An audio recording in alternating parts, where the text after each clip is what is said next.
Mesdames et messieurs, chers frères en Christ, bonjour. La paix du Christ, qu'elle soit avec vous dans vos maisons et dans vos familles. Aujourd'hui, nous allons approfondir la question des cultes. Ça nous permettra de voir quels sont les cultes qui sont interdits et ceux qui sont recommandés. Le premier culte que nous allons aborder, c'est celui que tout le monde pratique, consciemment ou inconsciemment, quelle que soit la couleur de la peau, quelle que soit la race, l'ethnie. Alors, il s'agit du culte des ancêtres. Ok? Alors, je vais vous présenter une synthèse critique et complète sur les cultes, sur le culte des ancêtres et le culte des saints. Alors, le culte des ancêtres. Origine, sens et portée. Définition générale. Le culte des ancêtres désigne l'ensemble des pratiques, rituels et croyances à travers lesquelles une communauté honore ses morts, considérés comme des êtres spirituellement vivants. Il s'agit de vénération, non d'adoration, c'est-à-dire la reconnaissance d'un lien spirituel et moral entre les vivants et les morts. Je reprends la définition générale. Le culte des ancêtres désigne l'ensemble des pratiques, rituels et croyances à travers lesquelles une communauté honore ses morts, considérés comme des êtres spirituellement vivants. Il s'agit de vénération, non d'adoration, c'est-à-dire une reconnaissance d'un lien spirituel et moral entre les vivants et les morts. Fondement spirituel et symbolique. La continuité de la vie. C'est le premier fondement. La mort est une transition vers un autre mode d'existence. Deuxième fondement, la solidarité intergénérationnelle. C'est-à-dire que les ancêtres assurent la cohésion du lignage et la paix du groupe. Troisième fondement, la réciprocité. C'est-à-dire que les vivants honorent les ancêtres par des offrandes et ceux-ci protègent les vivants. J'ai oublié de vous dire que cette synthèse, je l'ai faite grâce à ChatGPT. Ce n'est pas mon point de vue. Mon point de vue est tout autre. Mais on commence d'abord par là.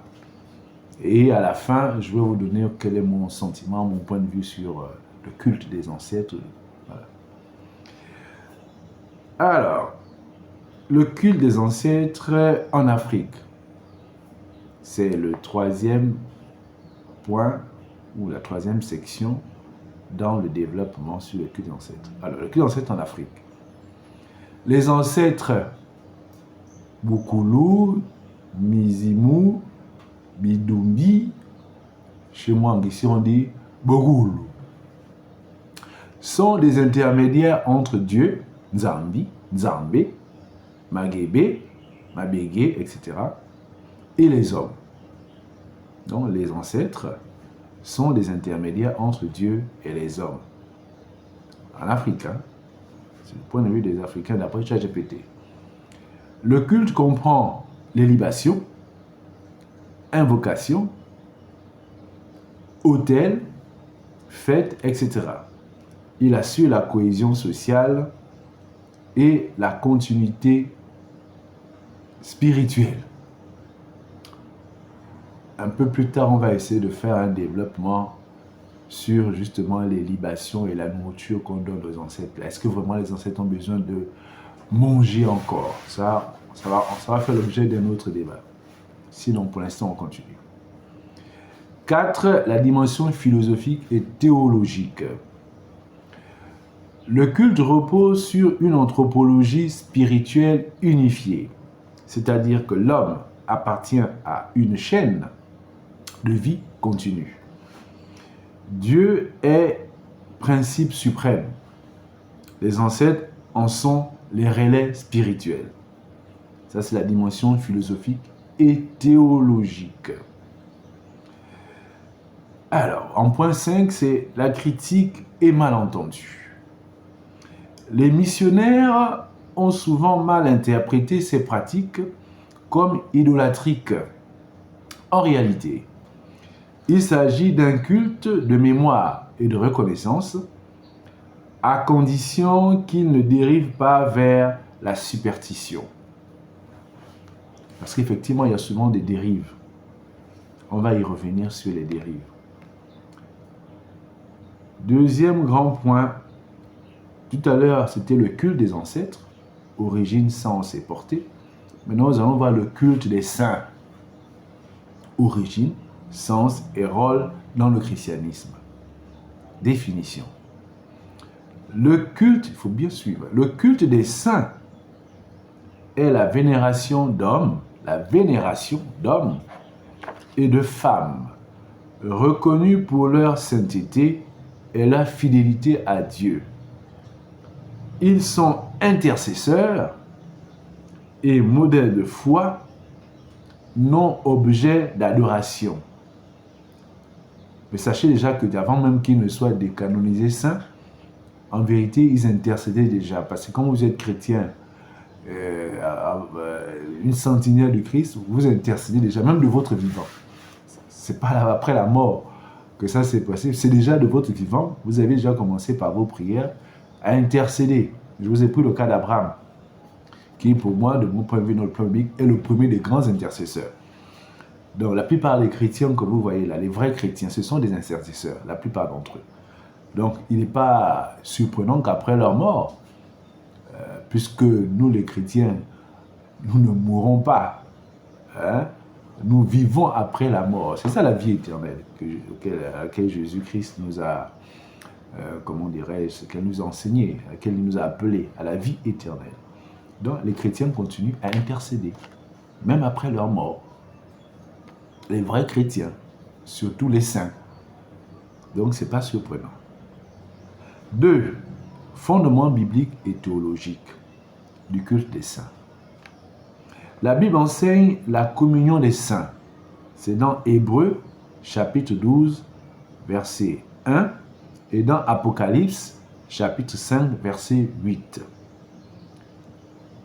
Les saints présentent les prières des fidèles à Dieu et demeurent unis à l'Église céleste.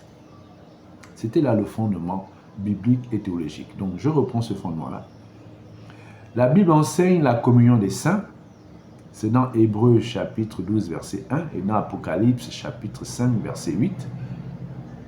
Les saints présentent les prières des fidèles à Dieu et demeurent unis à l'Église céleste. Pour que je n'oublie pas, oui, c'est vrai, il y a un fondement biblique. Mais n'oublions pas simplement, dans tout ce qu'on va dire là, puisque nous sommes en train de parler, de faire une synthèse critique du culte des ancêtres, du culte des saints, n'oublions pas que Dieu, omniprésent, omniscient, omnipotent, je vais surtout m'arrêter sur l'omniprésence, hein, Dieu est en nous. On l'a vu. Antérieurement dans les développements, on a vu que Dieu est en nous. Ok? Il y a une étincelle divine qui est en nous, qui devrait grandir lorsque nous devenons véritablement temple du Saint-Esprit. Hein? Les chrétiens, nous sommes le temple du Saint-Esprit. Donc Dieu est en nous. Donc vous voyez que aller chercher Dieu est quelquefois un peu trop loin. Hein? Trop loin, alors que on peut y avoir accès à Dieu quasiment directement. On n'a pas besoin des saints, ni des ancêtres pour atteindre Dieu. Je voulais déjà, pour que je n'oublie pas, vous le dire. Le fait que Dieu soit omniprésent et qu'il soit en nous, et que nous devenions temple du Saint-Esprit, surtout nous les chrétiens, nous n'avons pas besoin d'intermédiaire pour atteindre Dieu. D'accord? Ceux qui ont besoin d'intermédiaires, c'est surtout généralement ceux qui sont, moi je vais dire quoi, les paresseux. Ceux qui sont les personnes, les chrétiens paresseux ou les personnes paresseuses, ou les bébés chrétiens. Il faut grandir, même dans la vie spirituelle en Christ. Il faut apprendre à grandir, à ne pas chercher à continuer à boire le sein. Hein? Si c'est le sein qu'on doit boire, c'est le sein de Jésus-Christ et de Dieu. Les autres intermédiaires là, non. Bon, ouais, on clôt le débat là. Alors, le culte des saints dans l'Église catholique, c'est le troisième point dans le culte des saints. La canonisation reconnaît officiellement la sainteté d'une personne. Les saints inspirent, intercèdent et guident les croyants. Marie occupe une place particulière comme première des saints.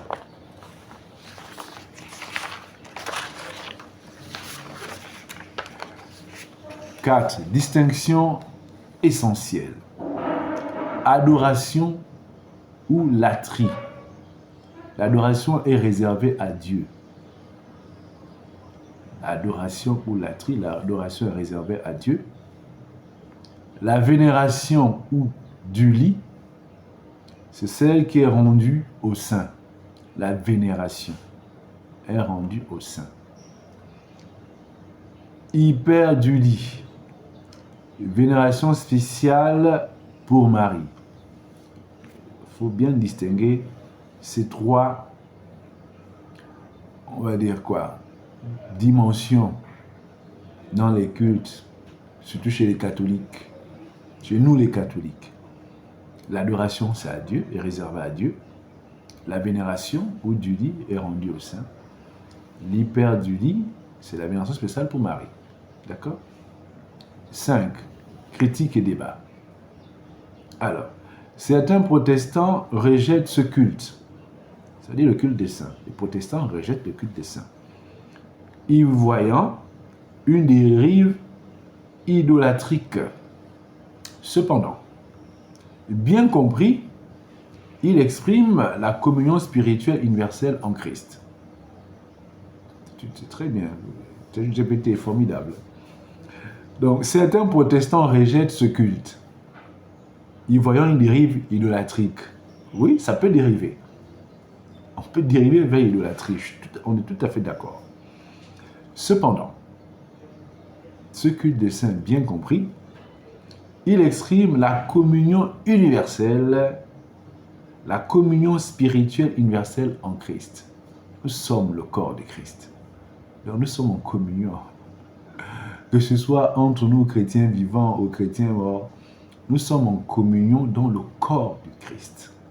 Le corps mystique et spirituel du Christ. Ça, c'est clair. Alors, parallèle entre culte des ancêtres et culte des saints. On fait un parallélisme. Donc, dans le parallélisme, il y a la dimension, il y a le culte des ancêtres, ensuite le culte des saints. Alors, première dimension, la nature. Pour le culte des ancêtres, la vénération des ancêtres ou lignage. Pour le culte des saints, c'est la vénération des figures des saints. D'accord? Quant au rôle spirituel, pour le culte des ancêtres, le rôle spirituel, c'est que les ancêtres sont intermédiaires entre Dieu et les vivants. Tandis que dans le culte des saints, les saints sont des intercesseurs auprès de Dieu. D'accord? Le but pour les ancêtres, c'est maintenir l'ordre, la protection, la bénédiction. Pour le culte des saints, inspirer la foi, intercéder. Le fondement. Pour les ancêtres, c'est la tradition communautaire.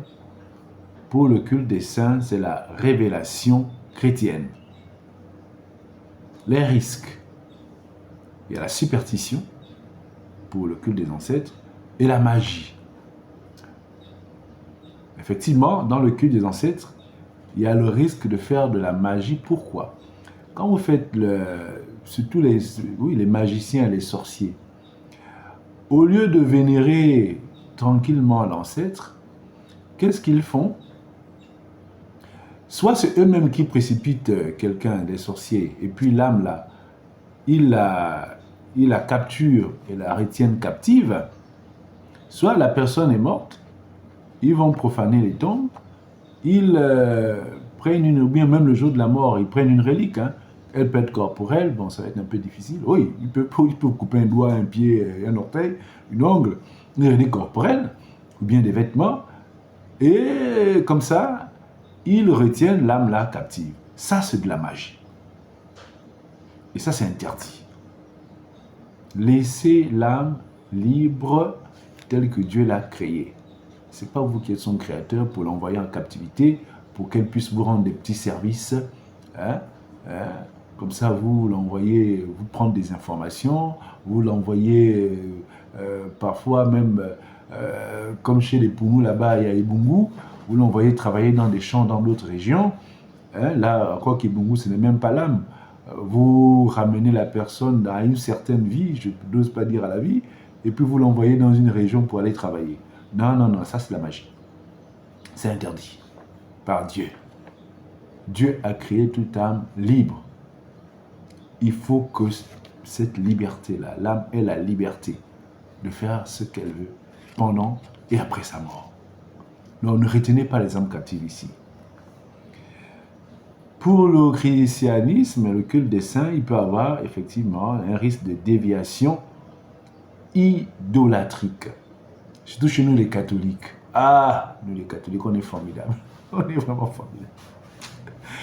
Il y a des risques d'idolâtrie. Donc, je reprends pour surtout nous les catholiques.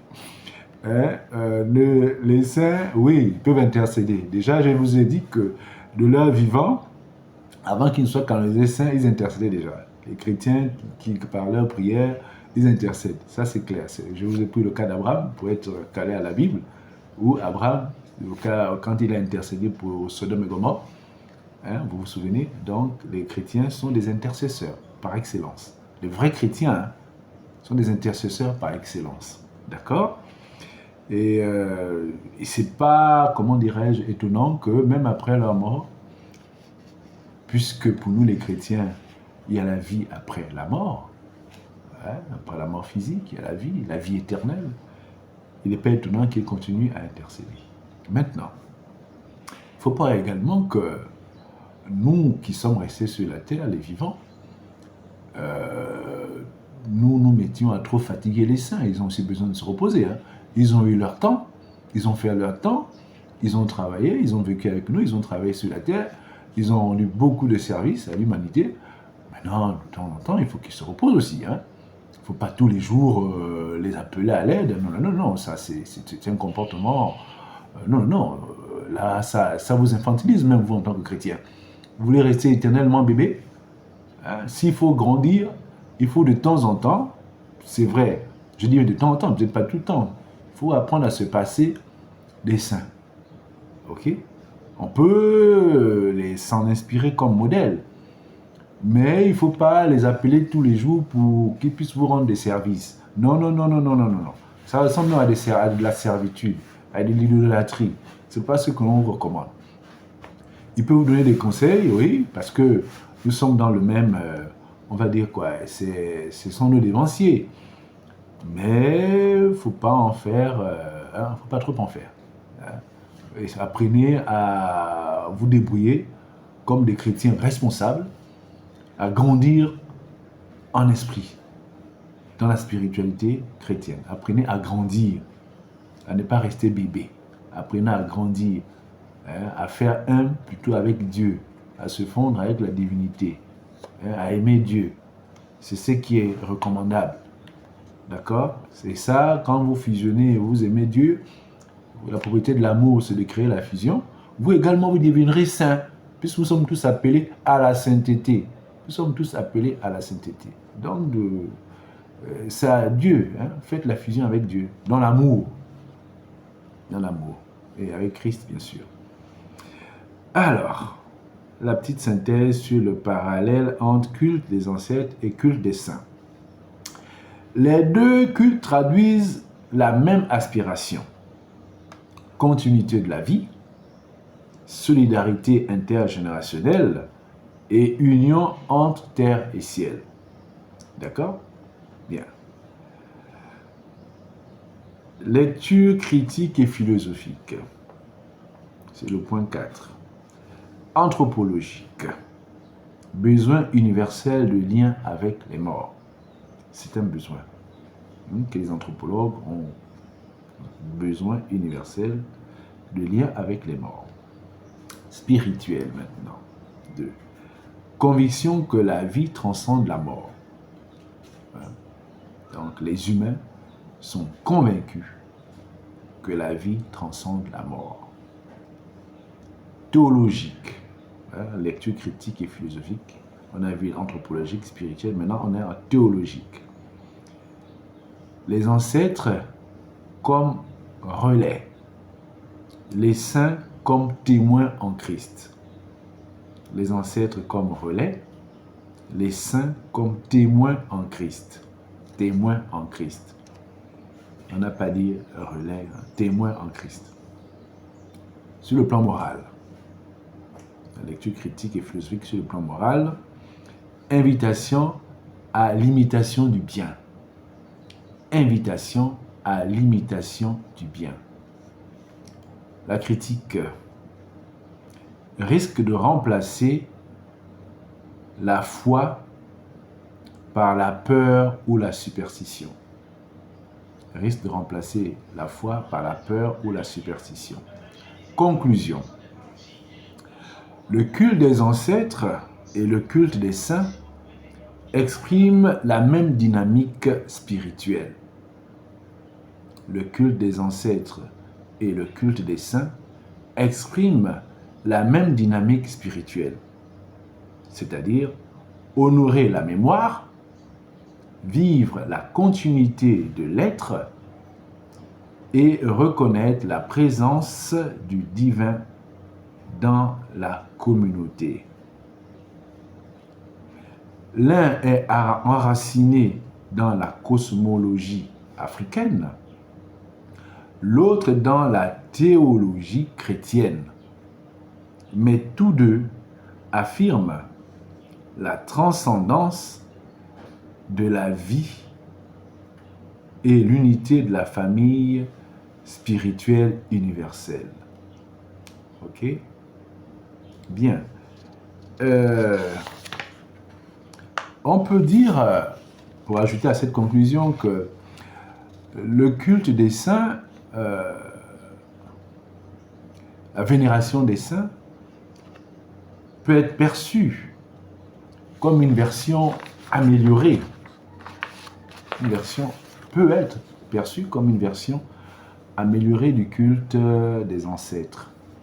Vous savez que ces rites-là, bon, on a la famille biologique, mais quand on rentre on se convertit dans une religion, ou quand on s'initie, on intègre une autre famille, une autre fraternité. La famille, c'est pas que dans le sang, hein, c'est spirituel. D'accord? C'est pourquoi je dis que le culte des saints est une version améliorée du culte des ancêtres, puisque le christianisme ou bien les autres cultes de religion là, font en sorte que nous sommes frères en Christ, on s'appelle bien frères en Christ, nous sommes dans une fraternité. Ceux qui sont aussi dans les initiations, dans les autres, machin, les obédients, ils sont aussi dans des fraternités, dont leurs prédécesseurs sont comme leurs ancêtres, d'accord? Donc c'est un culte des saints. Ça c'est un aspect. Que peut-on encore dire? Pour ma part, moi le culte des ancêtres me gêne un peu. Moi mes ancêtres, j'ai eu, par la grâce de Dieu, j'ai eu le plaisir de les rencontrer. Et j'ai constaté qu'ils étaient dans les ténèbres, pour la plupart. Hein. Ils étaient dans les ténèbres, sauf ceux qui s'étaient convertis dans le christianisme, curieusement. Alors, donc ne me demandez pas de faire un culte des saints. Ne me demandez pas de faire un culte des saints ou le culte des ancêtres. Ne me demandez pas plutôt de faire un culte des ancêtres, puisqu'ils sont dans les ténèbres. Qu'est-ce que je vais faire avec eux? C'est même moi, par la grâce de Dieu, qui ai dû leur apporter la lumière. la lumière, le feu de Dieu, pour qui c'est dans l'obscurité. Est-ce que vous voyez? Donc je ne peux pas, moi, j'aime bien mes ancêtres. Hein, mes ancêtres sont à Pinji, sont Tsogo, sont Gissir, sont à Kélé. Hein? Quand je remonte ma généalogie, hein, je retrouve des Tsogo, des Apinji, des Akele, hein, des Gissir. Aujourd'hui, je suis Gissir. Mais je ne peux pas adhérer à aucun culte des ancêtres. Parce qu'eux-mêmes, là où ils sont là, ils sont dans les ténèbres. Est-ce que vous comprenez? Ceux qui sont dans le christianisme, oui, qui étaient dans le christianisme, ils sont... bon, quand je regarde, ils sont au purgatoire. Ils sont au purgatoire. D'accord? Donc, du coup, bon, je veux bien, ils sont au purgatoire. On peut faire des messes pour eux. Et même pour ceux qui sont dans les ténèbres, là, on peut faire des messes. Encore que j'espère qu'ils peuvent, ça peut les atteindre là-bas, on n'est pas sûr. Enfin, c'est les aider à sortir des ténèbres. Donc, c'est un peu ça. Moi, je ne peux pas faire le culte des ancêtres. Mon culte est réservé à Dieu seul. D'accord? Et à Jésus-Christ, notre Seigneur. J'ai même eu beaucoup de mal à faire de la vénération à la Vierge Marie. Mais comme, honnêtement, il faut que la Vierge Marie est la première humaine. Parce que Jésus était vrai homme, vrai Dieu. Marie est vraie humaine. C'est la première humaine à devenir, on va dire, à atteindre la divinité, à faire la communion avec le divin, donc à devenir une petite divinité. C'est en cela qu'on doit l'honorer, la vénérer. C'est la première. C'est la première femme. Donc elle est formidable. D'accord? On va arrêter là pour l'instant, même si j'aurais bien voulu continuer, parce que les morts ne vont pas au même endroit. Hein. Si j'ai vu, bon, il faut quand même qu'on parle puisqu'on parle des cultes des ancêtres, au culte pour certains cultes de morts, tous les morts, ceux qui meurent en état de grâce, en communion, en harmonie avec Dieu. Quand vous regardez, moi j'ai pu voir le cas de mon arrière-grand-mère quand elle est décédée, il y a eu une grande lumière qui est sortie de la tombe dans laquelle on l'a enterrée. La lumière qui accompagne justement la présence divine pour ceux qui se sont convertis réellement dans le christianisme. Il y a une grande lumière qui sort de la tombe généralement. Mais eux, ils ne restent pas dans la tombe. Hein. Parce qu'après la grande lumière, là, un ange est venu la porter. Comme elle avait quand même une vieille alliance avec... elle était prêtresse à Bandji, mon grand-mère.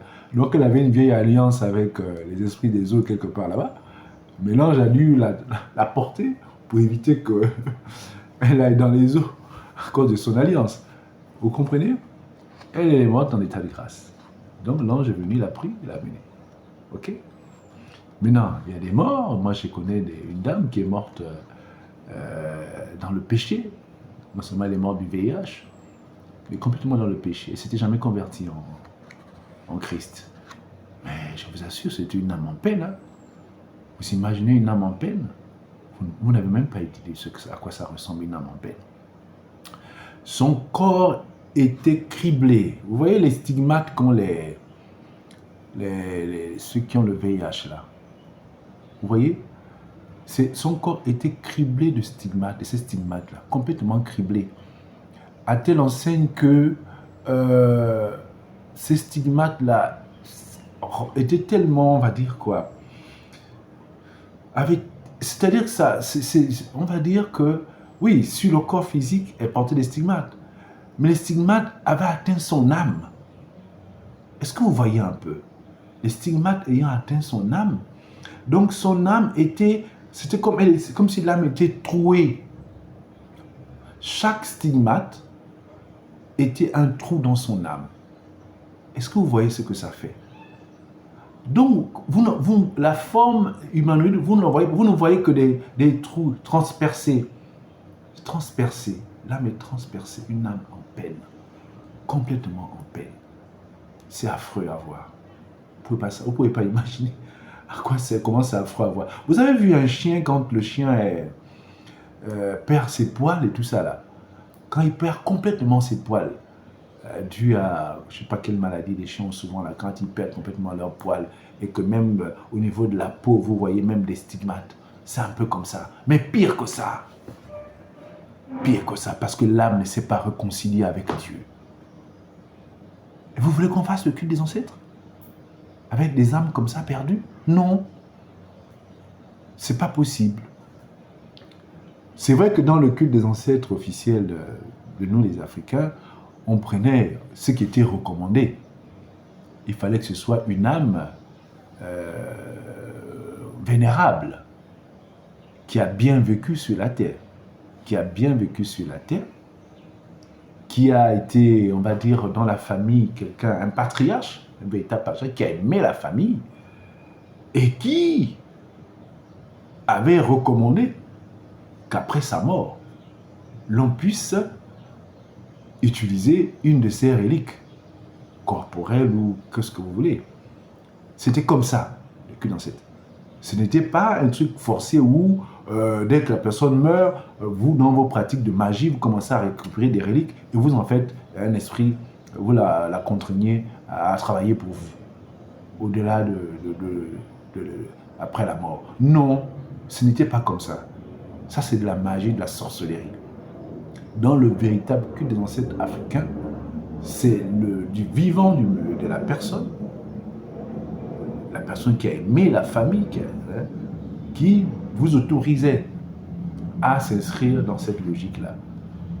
Mais vous ne devez pas la contraindre à vous servir. Non, non, ce n'était pas contraignant, c'était volontaire. Nous allons en reparler avec le Melan, qui, on va dire quoi, le Melan, qui est le culte des ancêtres en chef, je peux me souvenir ainsi. Nous allons revenir sur cette affaire-là. D'accord? Bien, je pense que, mesdames et messieurs, chers frères en Christ, pouvons nous arrêter là pour aujourd'hui. Les morts peuvent, pour certains, intercéder pour nous. Je me souviens encore de cette mère qui était décédée et avait laissé sa jeune fille, qui un jour, j'ai vu son âme traverser le portail de l'institution, parce que sa fille passait le bac. Donc, j'ai bien compris que quelque part, elle intercédait pour sa fille, pour que sa fille ait le bac.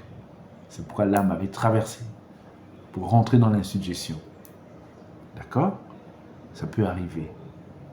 Mais il ne faut pas en faire, comment dirais-je, pas faire comme si on pouvait une panacée, comme si on pouvait pas s'en passer. On peut se passer. On a quelquefois même intérêt à se passer du culte des ancêtres ou du culte des saints pour adorer Dieu lui seul et devenir en soi une petite divinité, hein, d'accord, pendant et après la mort. Et aller fondre avec Dieu, aller fusionner avec Dieu. Sur ce, cher frère en Christ, je vous remercie. À très bientôt.